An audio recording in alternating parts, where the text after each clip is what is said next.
The Justice Beat is dedicated to the 1 in 3 Americans touched by incarceration. The Justice Beat is where we discuss all things justice.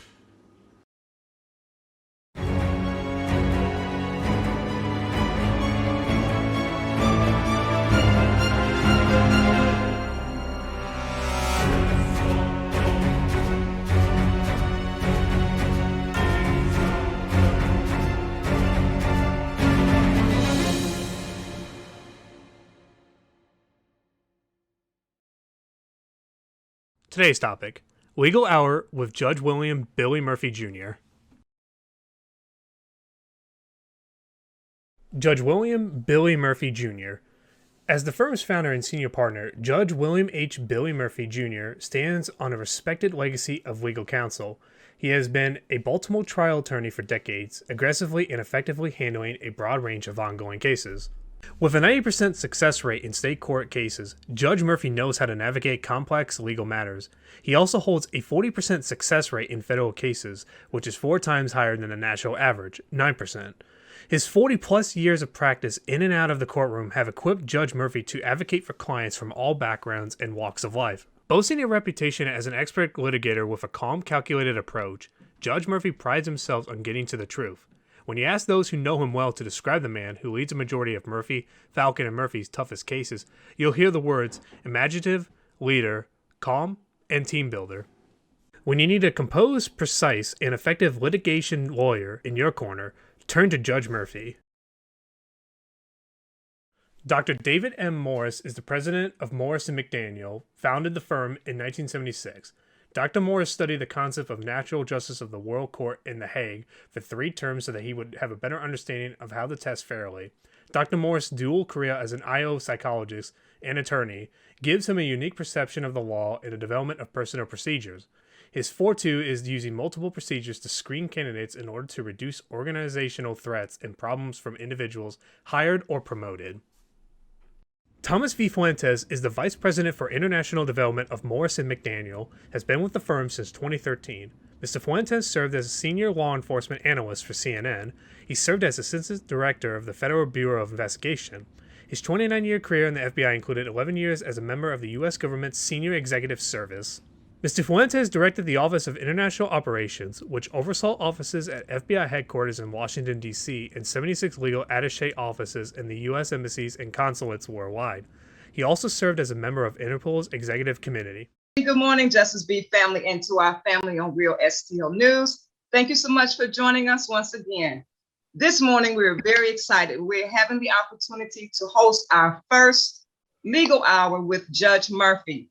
Judge Murphy is our legal scholar in residence, and he also has 2 very, very influential guests joining us this morning, Mr. Thomas Fuentes of Fuentes International and Dr. Davis Morris of Morris & McDaniel. Welcome, everybody. Thank you. Nice to be here. Yes, we are so excited about this. This was our very first legal hour, and we're very hopeful that people who are listening in will really get a lot of information that they can use, help get on board with our advocacy movement around these issues around justice reform. So it is a pleasure to have you joining us today. And today's topic that we're dealing with is policing. What happened to being fit to serve? And our guest today will delve into some very critical topic issues around fit to serve, what that looks like, how do you determine selection and recruitment and promotion processes and criteria. And we want to hear from them and all of their expertise. So you all sit back, listen. Don't forget that we'll be having a Q&A segment at 10:45. So please begin to post questions as you see fit, and we will get to you momentarily. So, gentlemen, you guys ready to jump in? Absolutely. All right, Judge Murphy, take it away. Let's begin by discussing one of the most under-discussed problems in urban policing and policing in other parts of the country. And that is, how do you keep people who are sociologically or sociopathically unfit for the job from getting on the police force? Now, back in the days when I was representing the family of Freddie Gray, and we were all on television over and over and over again for about a month straight, I met Tom Fuentes. We were both talking on CNN, and Tom was the major contributor on police expertise and training and just all kinds of topics relating to policing. And Tom, how long did you serve in that capacity for CNN? 10 years. Well, so at the time I left CNN, I was the senior law enforcement analyst for CNN. Well, Tom taught me something very significant. And here's what he said, and it's rocked my world ever since. He said that worldwide, about 8% of the population is sociopathic to the extent that they're not fit to be police officers. But when you look at the applicant pool, which is a totally different thing than looking at the population as a whole, about 40% of the people who want to be police officers are sociopathically unfit for the job. And that's an astonishing statistic. And it was astonishing to me in particular because in Baltimore, we had a psychologist who really was masquerading in his capacity as giving screening tests for the police. But it turned out that the tests that he was giving were not fit for the job at hand. They weren't even designed to reveal police officers who were sociopathically unfit for the job. And so for about 45 years, we got all of those police officers on our police force to devastating consequences. And so let's talk about that. Tom, you want to start? And then I'm going to introduce David separately because David is actually a psychologist who specializes, among other specialties, in the area of designing the test protocols so that they actually work in revealing who these sociopathic police applicants are so that they will not get on the force. And one of the other topics we'll be talking about is once they get on the force, how do you get them off? And it turns out that what you have to do to get them off is radically different than what you had to do to keep them from getting on in the first place. So Tom, tell us a little bit about your background. Well, I think your last point is a critical point. You've got to not let these individuals be hired in the first place, because with all of the litigation that goes on when someone is attempted to be fired and then they sue the department or the village or the city and get their job back with back pay, and it's very difficult to remove somebody once they've been hired. So the answer is to not hire them in the first place. I was a street police officer for 6 years just outside Chicago. I was a field training officer my last 3 or 4 years. So I trained on the street officers that were just coming out of police academy and transitioned them into being able to function as street cops. And in policing, to call yourself a street cop is a compliment. It's a term of endearment to say that you had that experience. After that, I became an FBI agent and worked my way up to senior executive service. I had 30 years in the FBI. After that, I consulted back to the FBI, other agencies, met David Morris, and consult with David on international operations, trying to expand the business of police, applicant, and promotional screening. I also served on the executive committee of Interpol. And also my last 5 years, I ran the FBI's international operations, which is the nearly 80 offices that the FBI has in embassies and consulates throughout the world. So I'm very experienced in dealing with law enforcement, executives, and street personnel from throughout the world and the United States. All right, let's introduce David Morris. Dr. David Morris is a psychologist of international renown, and his resume is incredible. He has consulted with police departments all over the country, and he is very, very, very interested in how to accomplish two things. Number one, set up the right testing protocol that works to screen out bad cops. And number two, make sure it doesn't discriminate against minorities, women, or others who have just as much right to be hired on a police force pound for pound as anybody else. So David, give us some sense of your background. Thanks, Billy. Yeah, I'm a licensed psychologist. I'm licensed in several states, and I have worked in this work for almost 50 years, to tell you the truth. It's been quite an adventure, but when we started out, everyone was using multiple choice tests that measure aptitude, your ability to be a police officer. And that's important. I'm not trying to denigrate that at all. However, along the way, in the 80s, I began to realize that you got to be smart enough to be a police officer. And that's really true. And there are certain abilities that you have to have if you really want to protect the public and your fellow officers. However, what's more important, or at least as important, is your character. You've got to be able to screen for that. So I started playing around with it in the 80s. How can you actually screen? Because civil service loves to use easy ways to screen large numbers of people, because we used to have a lot of people that wanted to be police officers, not so much anymore. However, that's changing, and we've got a term for it called the cop crunch. However, there are large numbers of people that want to be police officers, but only a few that really are able to serve. And I demonstrated this one time by giving a Venn diagram with lots of dots in it. And then a few of them were blue. And I said, if you have a big picture like this, there are a few people that are well qualified to be police officers. Your job, as you pointed out, Billy, is to find those people with screening. And there are all sorts of ways to do it. You can have minimum qualifications that help. You can then give tests, and the multiple choice test that is typically given measures your ability to perform, but it does not usually address the character. And you can actually, we now have ways of identifying people that lack that character, that lack, they lack the proper amount of empathy. They are abusive they're physically abusive. They simply, the pathology that we're talking about it varies. There's about 15% of people that have too much psychological pathology to serve. But when we start talking about the one that I'm primarily interested in is the sociopath, and that varies. That's a continuum, and a lot of popular writers are saying there's 4%. But what I see in the population that's too much sociopathology to serve as a police officer approaches 8% worldwide, as you pointed out.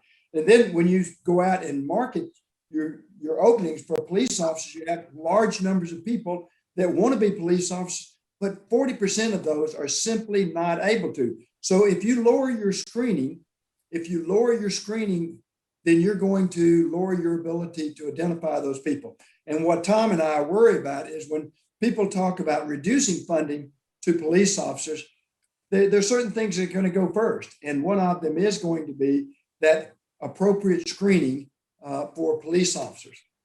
So you mean the defund the police movement is likely to result in cutting corners in areas that really matter, like spending the money on adequate screening so that we don't get bad cops on the force. You're absolutely right, Billy. When you hire a person to be a police officer, when you make that decision, it's really $1 million decision, because no matter what the size of your city is, it can be small, it can be large, but they're going to go through their career for 20 years plus.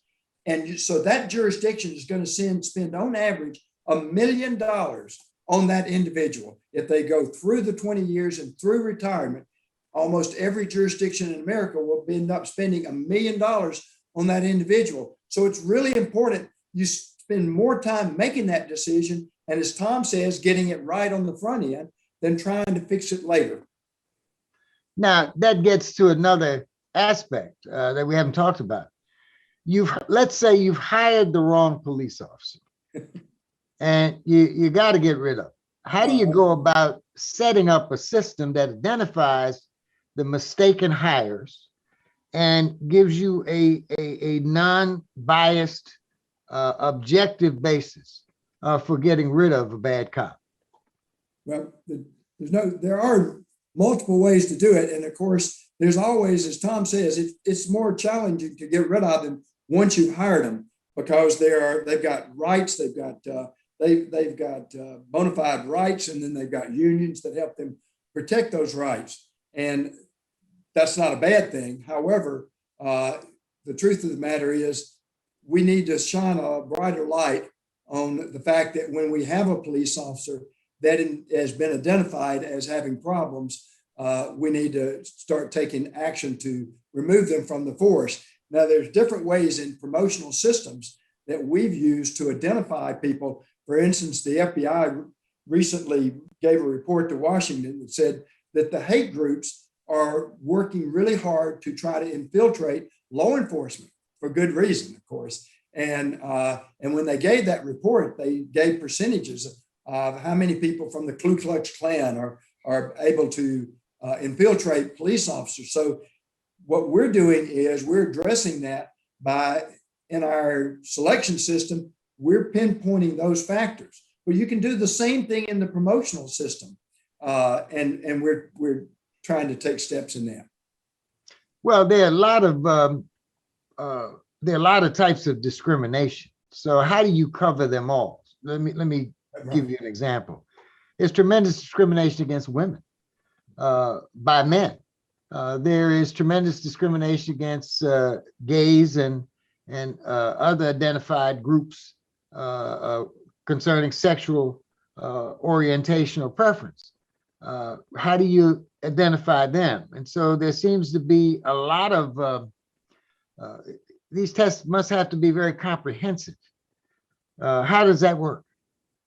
Well, you're right. There are about 9 or more ways that you can discriminate under Title VII and the various laws. But Title VII is the first and the one that I focus on the most. I also want to make sure that I've covered age and other factors. However, you really want to make sure that the test is first legally sound. It has to be that, because if it's not legally sound, it can have other good qualities, but under a lawsuit, under a challenge, it will be thrown out, as it should be. So you want to make sure you get the legal elements right first, and then you want to start building in quality. And so you want to make sure you've got the abilities that the police officers have. You want to make sure that they have the character. You want to make sure they have that fundamental honesty factor. Then you want to make sure that, in fact, they're not members of hate groups. And there are ways to do this. There are ways to develop questions where you can ask the candidate. And even though, and Tom and I have seen it, even though it's not to the advantage of the candidate to respond and endorse the item, if you ask it the right way, if you develop those selection systems the right way, you can actually do a real good job of ferreting out and finding those individuals who clearly aren't suitable to be police officers, because police officers are the cornerstone of our society. You've got to have them. They are the guardians, but you want to make sure you get the right ones in there at first. And then there are ways that you can get rid of them, but you've got to first be aware of the fact that you've got to spend some time and energy on that. But Tom actually has got more experience on that than I have. So Tom, how many police departments are you all associated with as consultants around the country? I don't know the exact current number, Billy. In fact, David, you can describe that of how many city departments you have contracts with. NYPD being a good example, New York City Police and Fire, and then some other big cities. But we've also, when I met David, I had retired from the FBI. And when I retired, my last 5 years, I was in charge of international operations. The 80 offices the FBI has around the world in US embassies and consulates, working with foreign governments, whether it's assisting in training or actual investigations, that type of thing. So my role, plus my contacts in Interpol and with heads of state around the world, was to help David secure more contracts internationally, which we have done. So we've been all over the world as well, talking to foreign police departments. For example, we went to Uganda and tested 42,000 applicants to be on the Uganda National Police. And and that was a very worthwhile. We screened out a lot of people that should not have been, even in Uganda, should not have been on their police department. And then several other countries as well that we've gone to and either directly tested or consulted with. But from my experience, what makes David's testing special, the character profiling that's done, really one of the key, from my experience, one of the key points that demonstrates someone that's going to be a bad police officer is if they're extremely narcissistic. And that's something in the testing and in the questioning and the interviewing afterward, you can try to determine that. So for example, well, first of all, before you go into that, what is narcissism? We've heard it talked about in the context of Donald Trump, but give us an overall. Well, a true narcissist would not even love their own members of their own family, their children, their spouses, or anything. So you could argue, to what extent that might be true for Donald Trump. But generally, what you would see is someone that has no ability to empathize with any other living, living human being. It's all about them. Everything revolves around them. And in law enforcement, that means the person feels that they have the right to use excessive force if they feel like, to take bribes if they feel entitled to that. They don't feel, if they're a policeman or fireman, no need for them to run into a burning building and rescue somebody else. They're not going to hurt themselves to do that. And even the military, David and I met with the people that designed the testing for the U.S. military at Fort Belvoir in Virginia. And that's something that they're looking for, because they don't want someone that won't be a member of the band of brothers or sisters in a combat situation. If they're going to be in the foxhole and only care about themselves, they don't want that. And they test to try to prevent that in military ranks. But in law enforcement, it's very critical, because we're putting the trust of the government, of our system, in the hands of, in many cases, young men and women who go out on the street and they're carrying guns, sticks, batons, their badge, their uniform, all of the symbols and actual usage of force. And if they're not prevented from having that job in the first place, they're a ticking bomb. And that's what we've seen around the country. So someone can be hired and go 20 years without ever having the opportunity to, in a public way, demonstrate their lack of empathy, let's say. But it could happen, and when it happens, it's pretty catastrophic for the department that it happens to, as you would know, with all of the litigation that comes up for police departments. For the benefit of our listeners and viewers, Title VII is the body of law created by Congress to prevent discrimination in various aspects of American life. And so when you hear that term, Title VII, we're talking about discrimination laws on the federal level. Now, David, is there a difference, and is there a difference both in the way you do it and the difficulty of doing it between screening out a police officer in the initial phases of his application to be a cop and getting rid of a police officer after he has become a cop?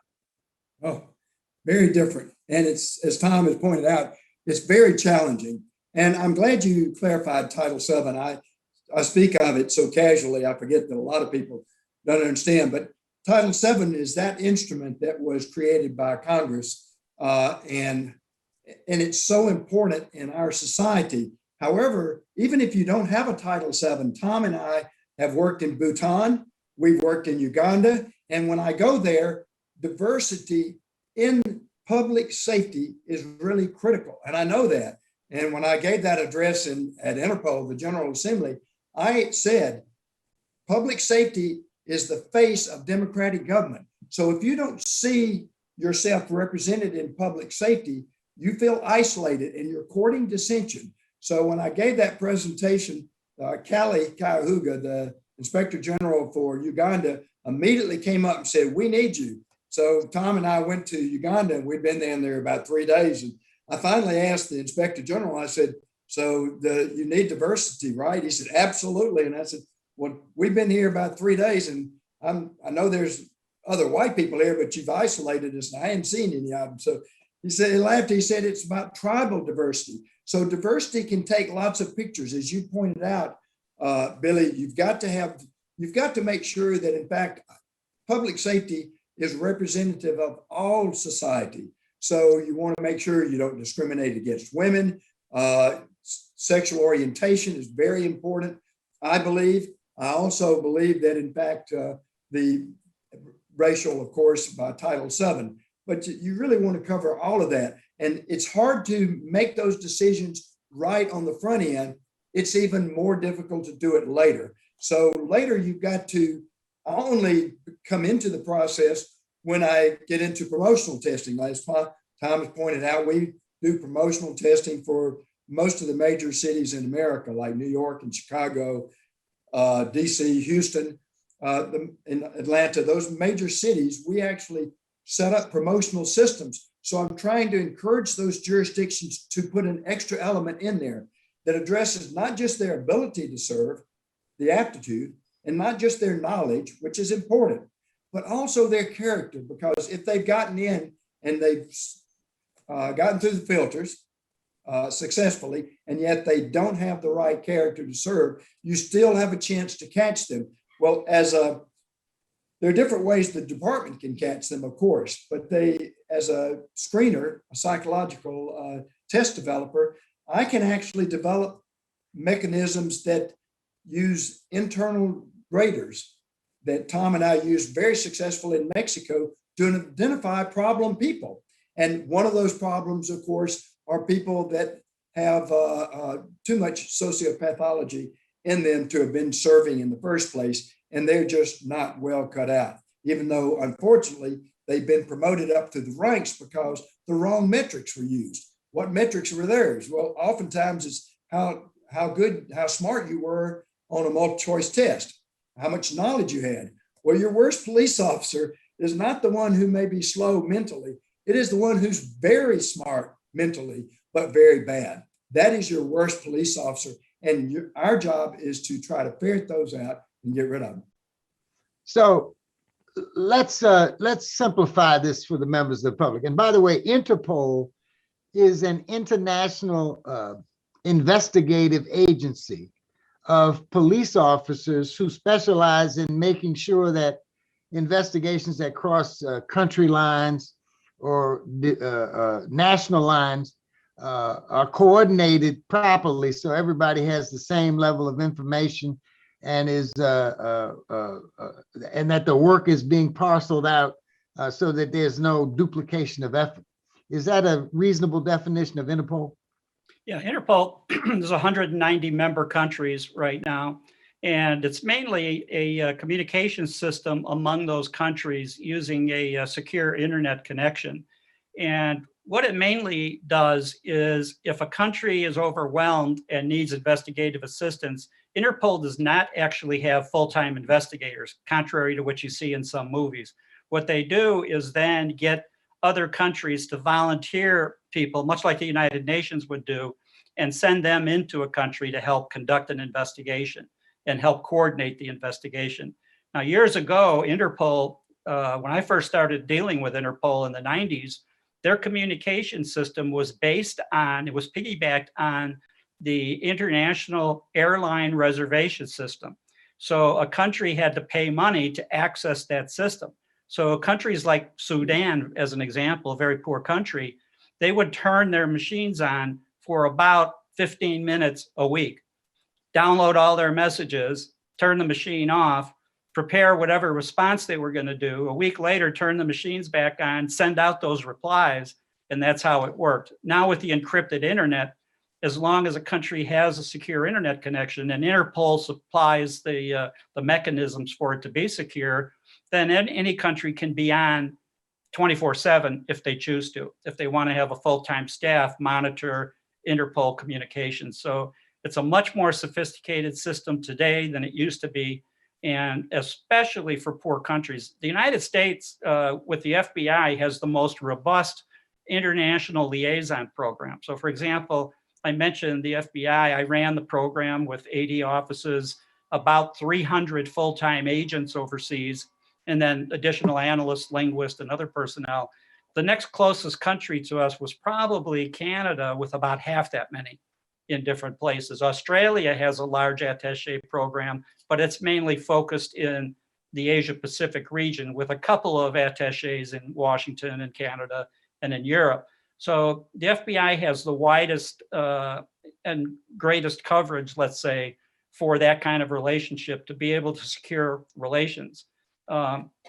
Most recently, for example, that the chief financial officer of Huawei was arrested in Vancouver, Canada. Well, that arrest was based on a United States provisional arrest warrant from an FBI investigation. So that's the kind of relationships that you have, where you establish relationships with the authorities in other countries to get the assistance that you may need in a particular investigation, or to supply, when they request investigation or training or other support, you make sure that they get that. And so the FBI has the greatest international program of any law enforcement agency in the world. Now, that brings me to a topic that is not on the table for today, but many of our readers are probably curious about it, and that was the recent arrest within a few days of the wife of El Chapo at Washington National or Dulles Airport. I forget which one it was. Is that an example of international cooperation of the kind that you've been talking about? Yes, the FBI, pardon me, the FBI has offices throughout Mexico, working closely with officers that have been identified as being trustworthy and honest, which in many situations is a challenge to make sure that they weren't on El Chapo's payroll or, otherwise compromised. But yes, those are examples where the results of an investigation are shared among the countries where it's relevant, in this case, between Mexico and the United States. And that is an example of that kind of cooperation. Getting back to how you get rid of bad cops once they've been, once they've slipped through whatever system is there. It's come to our attention that police officers have these alert systems, if they're operating properly, where based on the behavior of the police officer who may be the subject of an investigation internally, certain things can happen. He can do certain things that accumulate to the level of where there's an alert filed with his superiors because of the computer system that's in place. And based on that alert, you call that officer in for counseling or to determine whether he should be dismissed. How does that system work? And to what extent is that helpful to you in determining whether you got a bad cop? I think from my experience, at that point, it's just about too late. These are people that should not be police officers in the first place. And to try to deal with it afterward is, trying to deal with terminal cancer stage 4 and saying, okay, we're going to cure you now. It's a little bit late. And I think that one of the common things that I always heard, from other panelists when I was on CNN was that, well, they need more training. And my comment to that was, no, they shouldn't have been hired in the first place. You cannot train a pit bull to be a French poodle. So if you've hired one of these individuals, no amount of training and discipline, they're going to be smart enough to try to avoid that or to not get caught. And that's not the answer. And also, the citizens in the community suffer twice, because not only do they have a bad cop on the street, but that cop prevented a good cop from going to the academy and serving the people. Yeah. So there's double damage being done when you hire a bad police officer. Now, I don't read Tom as saying we ought to throw our hands up when we've discovered that a police officer may be unfit to remain on the police force. So in those instances where you have that suspicion, you want to make sure you evaluate that officer correctly to determine whether he should stay or go. What are the metrics, David, that a good testing system puts in place? Billy, you really want to look at behaviors. And of course, there are assessments too. The MMPI 2 is an excellent instrument that's used worldwide and has historically been a favorite instrument to detect problems among police officers or public safety. And of course, it's still very valid. when you first identify the candidate. And by the way, the MMPI is the Minnesota Multiphasic Personality Inventory Test. For those of you who are wondering what the heck those initials meant, it's a standardized test protocol that has been verifiably effective over the years to determine whether people have personality disorders that are recognized as problematic. Go ahead, David. Did I explain that correctly?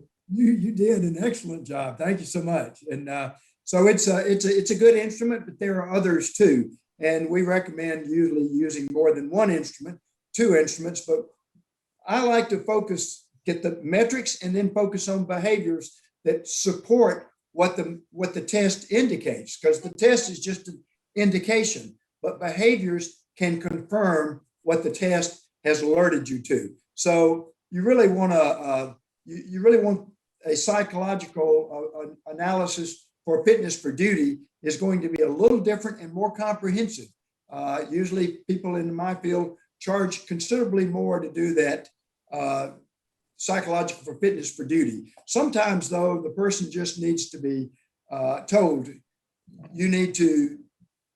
we've got indications that you're not controlling your aggression properly, and you need to do that. And you can actually, through counseling, change that. There are some things, though, as Thomas pointed out, if they have, if they don't have the appropriate amount of empathy, and they're not going to get it, I can tell you that. So the main goal then at that point is to watch the officer, gather the data, and then put them on a progressive program, and eventually eliminate the candidate, the officer, and disqualify him from wearing the uniform and carrying a badge.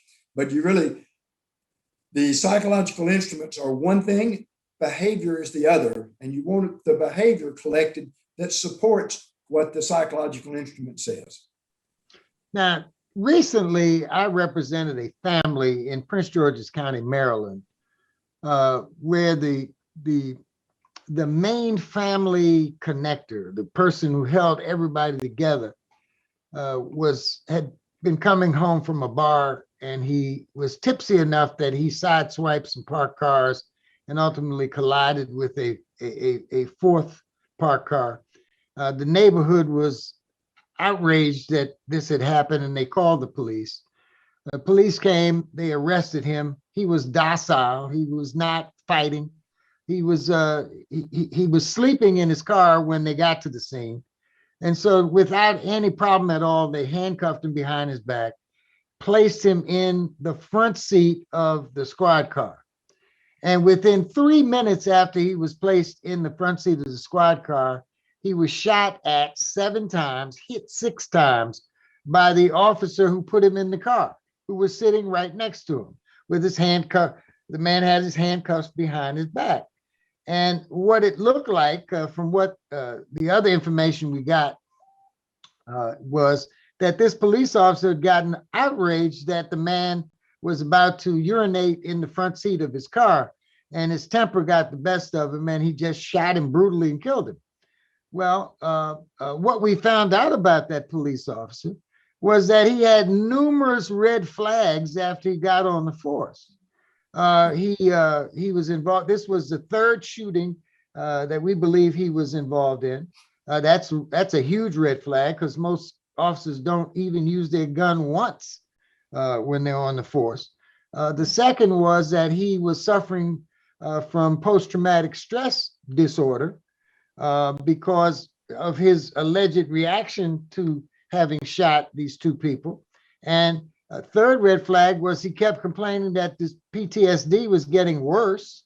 And the 4th red flag was that he had all kinds of brutality complaints against him. And we went back and interviewed many of the people who had complained about his brutality. And what we learned was shocking. He was a choker. He had choked several women almost to the point of unconsciousness. Not just women, but men as well. We had one of them on videotape. Another was reported to the police right after it happened. And the woman who got choked by this guy had a sister who was a lawyer who accompanied her to the police department to make a complaint. And of course, the complaint died.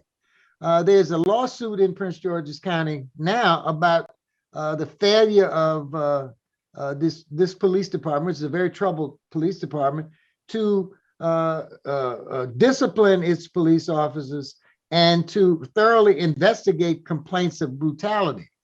My question is this, and we settled this case, listeners and viewers, for $20 million about 2 months ago. My question is this. There seem to be numerous failures here to monitor this particular police officer's behavior. Are there systems that you recommend as part of what you do to have kind of like an early warning system where officers like this are flagged and before they can do more harm, they are brought in and reevaluated? David, you want to take a shot at that? And then I want to hear from Tom. Yeah. So first, you're right. You need to collect the flags, and then you need to act quicker on those flags. And there needs to be counseling when you get the first or second flag, and let the person know so that if they have a chance, although there doesn't sound like this person would have ever recovered from it, that you start collecting the behavioral data early on to support the ultimate decision you need to make. And there are different ways to do that. We're recommending more and more of these procedures. In fact, we just turned in a proposal to a small jurisdiction in Texas to where we can actually start collecting data early on and develop a system where you systematically are addressing these as quickly as possible so that it doesn't get to a crisis zone. As Tom and I both pointed out, you want to try to catch them before they get there and before they get into the force. But once they're there, there does need to be a system. And usually you have to train. There's training involved, but it's not so much training to keep them from doing it. It's training that the other officers and the other members of the force do their job in appropriately reporting in a correct and appropriate way. Tom? From my experience, I went through police academy training as a 21-year-old rookie cop in the Police Training Institute in Illinois. And I can tell you, and that was made up of members of police departments from all over Illinois that went into comprising the class that was going through the academy. And I can tell, even then, you could pick out in your class people that didn't belong there. And it would start with, if an instructor made some comment and the person would say, oh, he doesn't know what he's talking about, I'm not going to listen to that. Or no loyalty to the law enforcement profession, no loyalty to their fellow officers. It's all about me. It's all about, I know best. I know everything. I'm going to do what I want to do. I don't need to listen to sergeants or lieutenants or anybody else. So that when you see the lack of concern for fellow officers, for the citizens of the community, for the law, you see that right away in a police academy. And you know, several friends of mine in the academy would scratch our heads and go, how did this person get hired by this department? And now later learning that many departments are just penny wise, dollar foolish. If they'd have spent a little bit more money on the front end, they wouldn't have hired the person. Instead, they're trying to, you know, satisfy a $6, $8, $10 million lawsuit later. Good example would be the Tamir Rice incident in Cleveland. You have a case there where the officer that shot Tamir Rice, and this is where the young man was carrying a replica pistol. It was not a real pistol, but the officer shot him. Well, come to find out that that officer was on a suburban Cleveland police department, was in the process of being fired. So the department was going through all of the procedures to try to remove that person.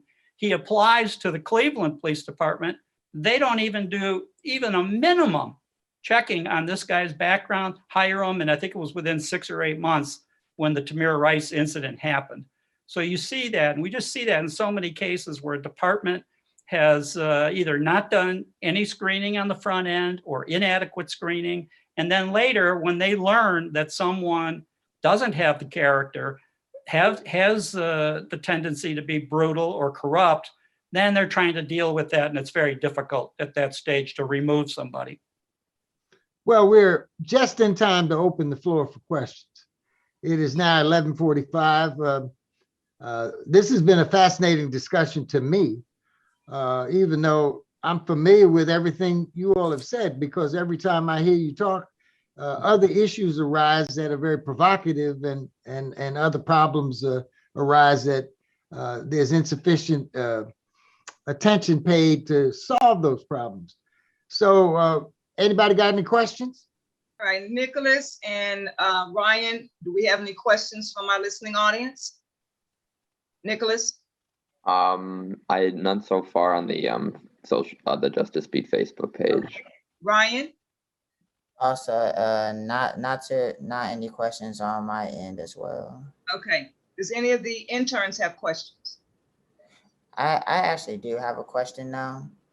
Just hearing the history, like hearing the breakdown of everything, is opening my eyes to things I haven't considered before, because we're trying to come back strictly for people to not even be able to get in the position of being a police officer. But I'm wondering, this may be a loaded question, but like, and if a person is in the training and is already there, and including all the other mental like illness tests and other things that we should be doing, or having like background checks that other like departments aren't doing, do you feel like maybe some other component in being fit to serve, if you already made it past like this threatening assessment, like let's say you're already in the police department and you're like already training, you're in police academy, do you believe that maybe there should be like some historical context as far as how policing in America came out to be? Because understandably, I understand that policing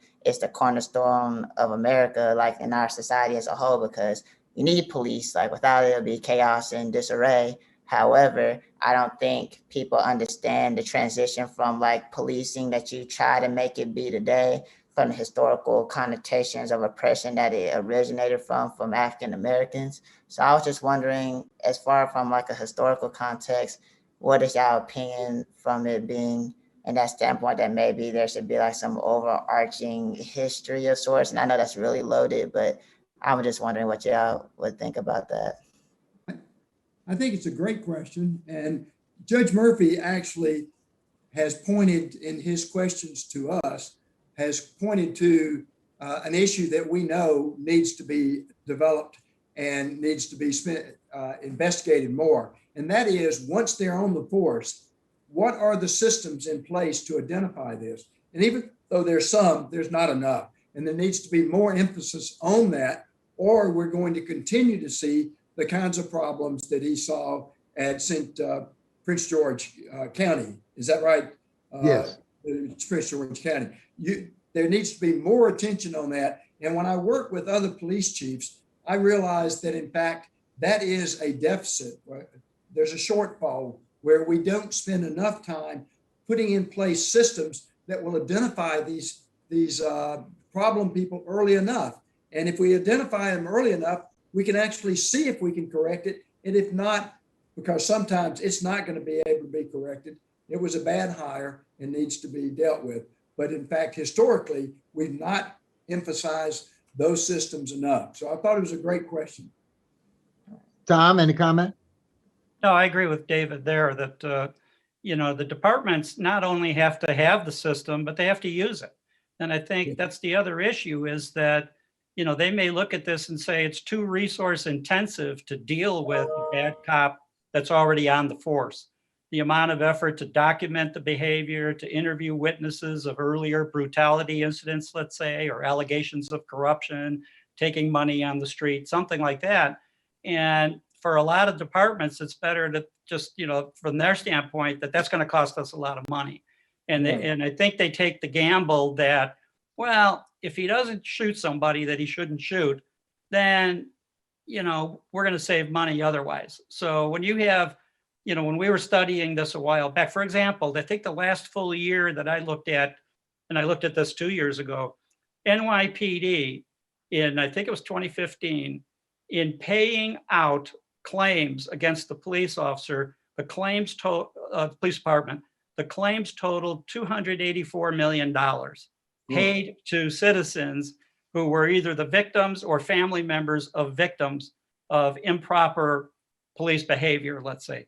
284 million. And when I read that figure, I looked at comparable figures for other departments, like in North America, not just throughout the United States, throughout Canada, Toronto PD, that were paying somewhere in the ballpark of $40–50 million a year in claims against the police. And here you had $284 million.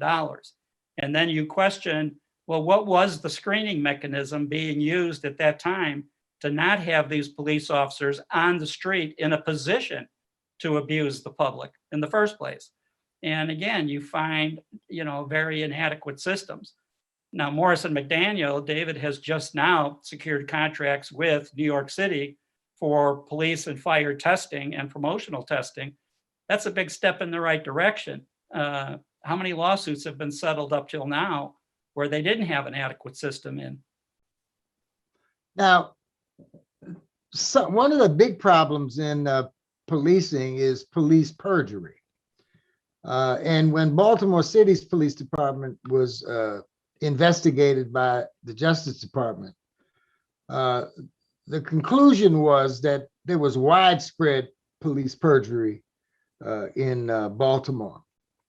And that's not any different than what we hear about urban or rural police departments in generally, that, officers feel that for a number of reasons that they can lie and get away with it, because we have this phenomenon that a lot of citizens don't understand why a police officer would lie.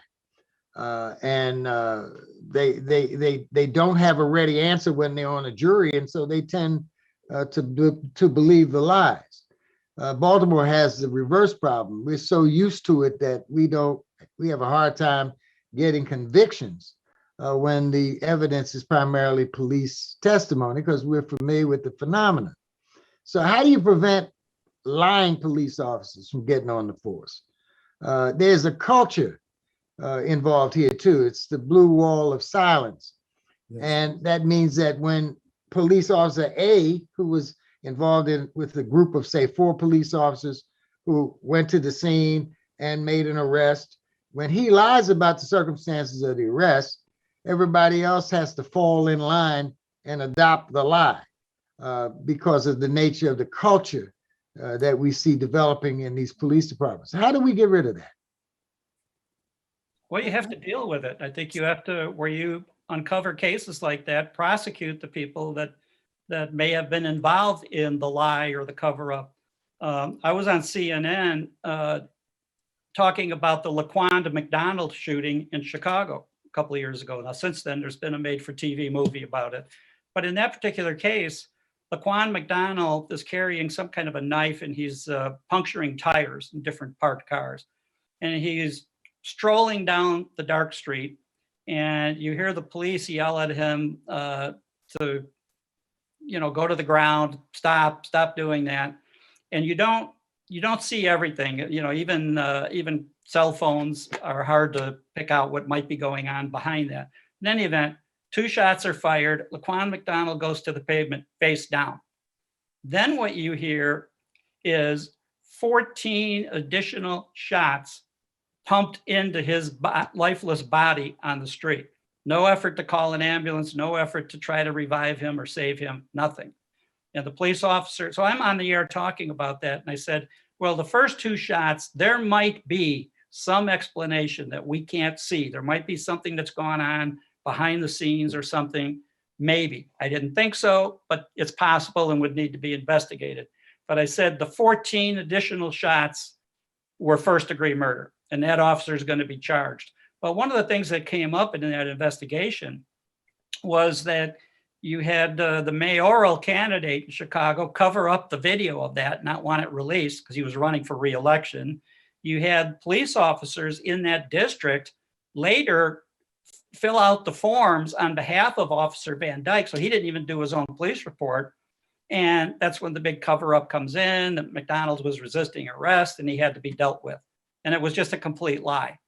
Now, I don't know since that time if any of these other officers that helped cover up the event and perpetuate the lie, whether they were ever dealt with, I don't know.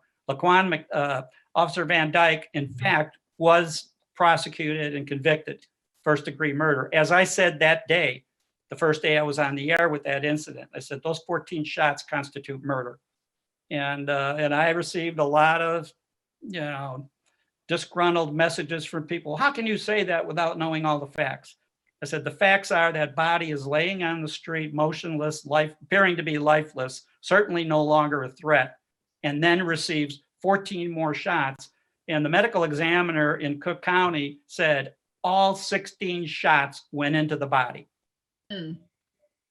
So in that situation, how could other officers even think about covering up for Van Dyke? But they did.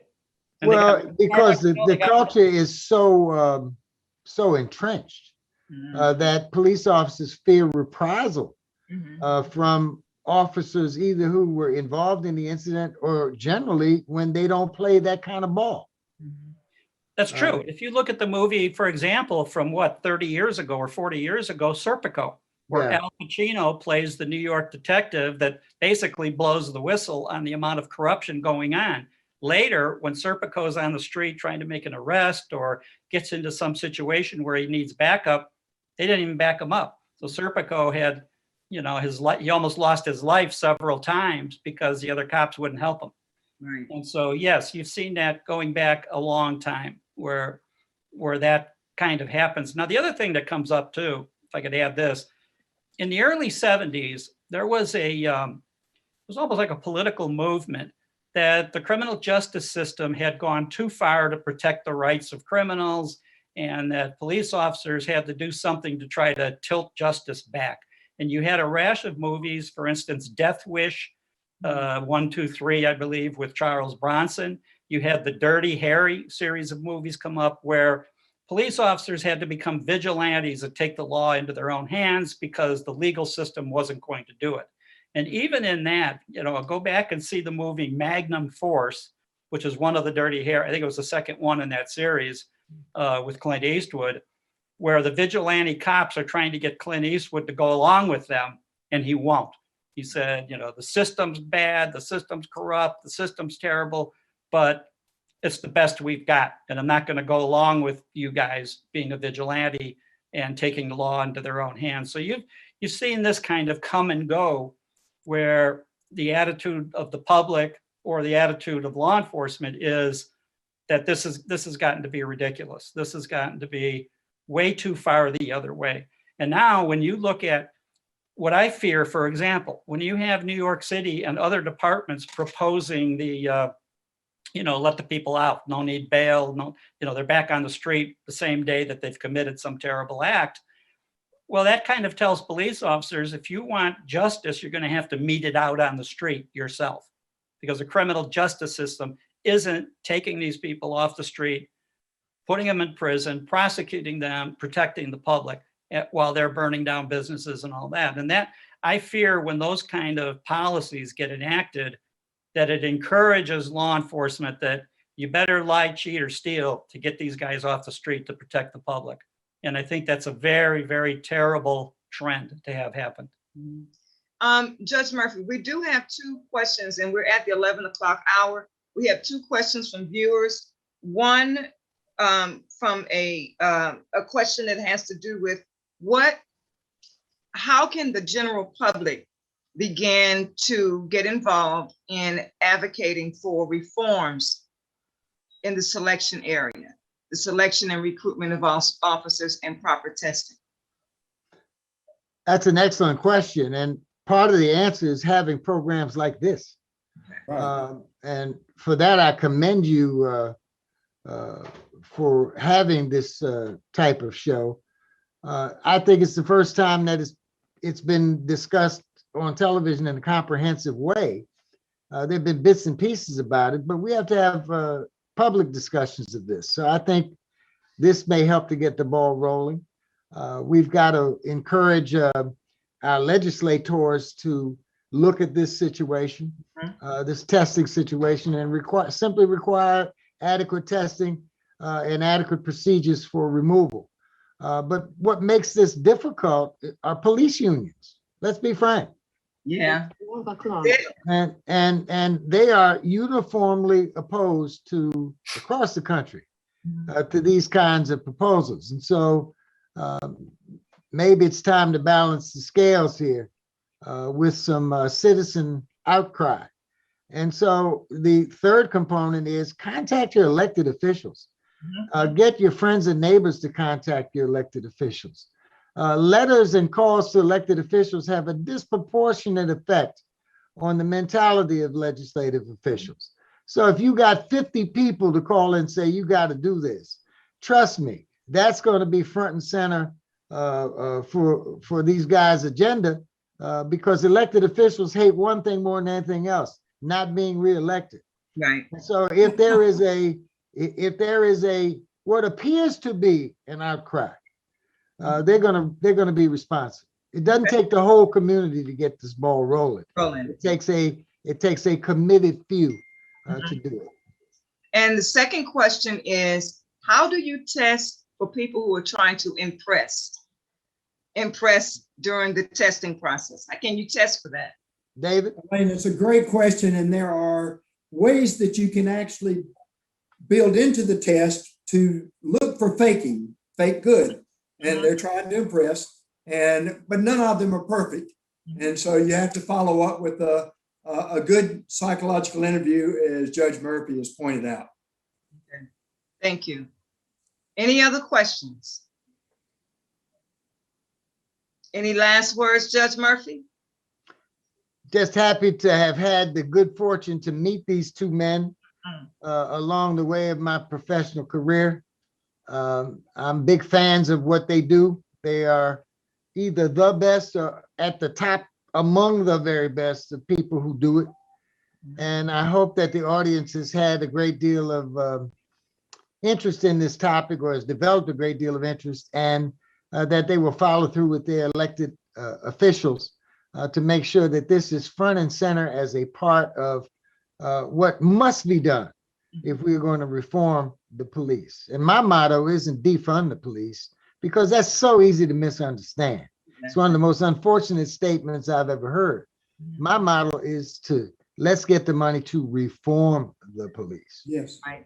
Exactly. Okay. Well, thank you so much. This has been a real treat. Judge Murphy, you were absolutely right. You said we probably wouldn't take a break. We'd go straight through, and we did. And we could have continued on for a whole nother hour because the topic is really important. And we're going to see as a show, what we do is with our live shows, we repurpose the content. So Alyssa Upchurch, she's going to be blogging about this live show, so we can put it out in different forms. We also will have an audio blog as well for those who want to listen and may not be able to view, but they can listen to it. So we're going to, I'm really considering how can we make this a campaign effort of the show throughout the year around Fit to Serve. Okay. Good. All right. So thank you so very much for joining us today with our first very legal hour with our legal scholar in residence, Judge Murphy, and our guest, his guest, David Morris and Thomas Fuentes. You gentlemen have to come back. We're going to bring you guys back at some point and really look at this issue some more. Okay. I'll be happy to. All right. Thank you. All right. And thank you. And ladies and gentlemen, my name is Billy Murphy. I'm a lawyer in Baltimore. One of the things we do is specialize in police brutality cases, excessive force cases, and we also do a tremendous amount of personal injury work. So don't forget us. We've got to eat to live. Thank you so much, Justice Beat family, for joining us today, and our family on Real STL News. Thank you. God bless. Thank you. Thank you. Thank Good morning, you. everyone. We're so glad you're here today. Christine and I just wanted to jump on during the break and invite you all to participate in an upcoming event that we are planning. It's called the Day of Empathy. So the Day of Empathy was started by an organization called Cut 50, which was started by Van Jones. And the purpose of the Day of Empathy is to generate empathy around stories of incarcerated folks to help encourage legislative change. And so this year's theme is People, Power, and Policy. The Justice Beat and Melissa and I are going to host our very own event which is going to be March 2nd from 7 to 8:30 p.m. Central Time. And we are looking for participants who are interested in sharing their stories of how they have been impacted by the incarceration system. So if you're interested in participating, we will post some information about how you can contact Christine or I via email. So we hope to see you in March for our event. Thank you for listening to the Justice Beat. If you like what you heard and found the information useful, then support the Justice Beat talk show by spreading the word and telling a friend.